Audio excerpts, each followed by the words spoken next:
Assalamualaikum warahmatullahi wabarakatuh. Perkenalkan, nama saya Nur Hikmah dari Universitas Muhammadiyah Makassar, jurusan Akuntansi angkatan 2018, NIM 105731134918. Jadi saya akan mempresentasikan materi utang antar perusahaan dari mata kuliah Akuntansi Keuangan lanjutan 1. Jadi materinya adalah transfer utang antar perusahaan atau direct intercompany debt transfer. Yang pertama yaitu melibatkan pinjaman dari satu afiliasi ke afiliasi lain yang tergabung dalam entitas konsolidasi. Contohnya adalah utang piutang yang timbul karena penjualan kredit dari persediaan anak perusahaan dan penerbitan wesel bayar dari satu afiliasi ke afiliasi lain untuk peminjaman dan operasi. Yang kedua yaitu walaupun dalam ilustrasi PT Induk melakukan pinjaman ke PT Anak, namun entitas konsolidasi secara keseluruhan tidak meminjam dan pinjaman anak perusahaan tidak tercermin dalam laporan konsolidasi. Selanjutnya, pembelian obligasi perusahaan induk oleh perusahaan anak. Yang pertama yaitu penarikan konstruktif atas obligasi perusahaan induk terjadi apabila perusahaan afiliasi atau anak membeli obligasi yang beredar milik perusahaan induk. Yang kedua yaitu perusahaan anak atau pembeli mencatat jumlah yang dibayar sebagai investasi dalam obligasi. Hanya ayat jurnal ini yang dicatat oleh perusahaan afiliasi baik induk maupun anak pada saat terjadi pembelian. Selanjutnya adalah perbedaan antara akun kewajiban obligasi dan investasi oleh induk dan mencerminkan keuntungan atau kerugian konstruktif. Berikut contoh kasusnya. Yang pertama adalah PT Induk memiliki 70% saham PT Anak yang diperoleh dengan nilai buku seharga Rp6.300.000 pada tanggal 31 Desember 2016. Yang kedua, PT Anak memiliki modal 5 juta dan laba ditahan 4 juta. Pada tanggal 1 Januari 2017, PT Induk mempunyai obligasi 10%, 5 tahun dibagi dengan 20%, dengan nilai nominal Rp10 juta yang beredar dan premium unamortisasi Rp100.000. Pembayaran bunga setiap 1 Januari dan 1 Juli. Pada tanggal yang sama, PT Anak membeli obligasi dengan nilai nominal Rp1 juta seharga Rp950.000. Pembelian ini menghasilkan laba konstruktif sebesar Rp60.000 dengan perhitungan sebagai berikut. Yang pertama yaitu nilai buku obligasi yang dibeli 10%, nilainya adalah Rp1.010.000. Harga beli senilai Rp950.000. Keuntungan konstruktif senilai Rp60.000. Selanjutnya adalah anak mencatat jurnal sebagai berikut. Yang pertama itu investasi dalam obligasi PT Induk sebanyak Rp950.000, kas Rp950.000.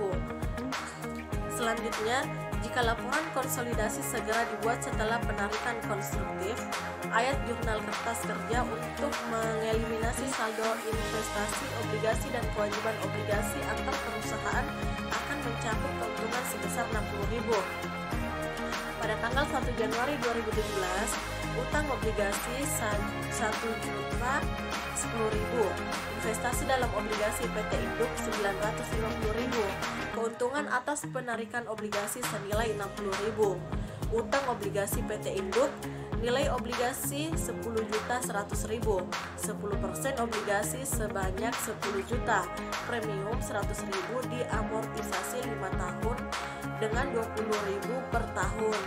Investasi obligasi PT Anak, nilai buku obligasi Rp1 juta, harga beli sebanyak Rp950.000, diskon obligasi Rp50.000 diamortisasi 5 tahun Rp10.000 per tahun. Selanjutnya adalah pembukuan induk. Beban bunga obligasi sama dengan 10% dikali 10 juta sama dengan Rp1 juta. Amortisasi premium obligasi Rp20.000, beban bunga Rp980.000 dikali 10% hasilnya adalah Rp98.000. Pembukuan anak. Pendapatan bunga obligasi 10% dikali 1 juta dihasilkan Rp100.000. Amortisasi diskon obligasi Rp10.000, pendapatan bunga Rp110.000. Resiprokal Rp110.000 dan Rp98.000. Selisihnya Rp12.000 dicatat sebagai gain perbagian selama 1 tahun. Baik, jadi pembukuan induk 1 Juli beban bunga Rp500.000, kas Rp500.000, 10 juta dikali 10% dikali 1/2 tahun. Pada tanggal 30 Desember, utang lunas sebanyak 500, beban bunga 500, utang obligasi 20, beban bunga 20, amortisasi premium 100.000 premium per 5 tahun. Selanjutnya adalah pembukuan anak. Kas sebanyak 50, pendapatan bunga 50, piutang bunga 50, pendapatan bunga 50, investasi dalam obligasi induk 10, pendapatan bunga 10, amortisasi diskon. Obligasi yang beredar 31 Desember 2017. PT Induk 2017, nilai nominal obligasi sebanyak 10 juta rupiah. Premium obligasi 100.000 dikurang 20.000 sebanyak 80.000. Nilai buku obligasi 10 juta 80.000 dikali 10%, yakni nilainya adalah 1.008.000. PT Anak, investasi obligasi 1 Januari 2017 sebanyak 950.000, diskon obligasi sebanyak 10.000, investasi obligasi 31 Desember 2017 sebanyak 960.000. Berikut adalah akun resiprokal 31 Desember 2017. Nah, itulah tadi penjelasan materi utang antar perusahaan beserta kasus-kasusnya. Saya akhiri video ini. Assalamualaikum warahmatullahi wabarakatuh.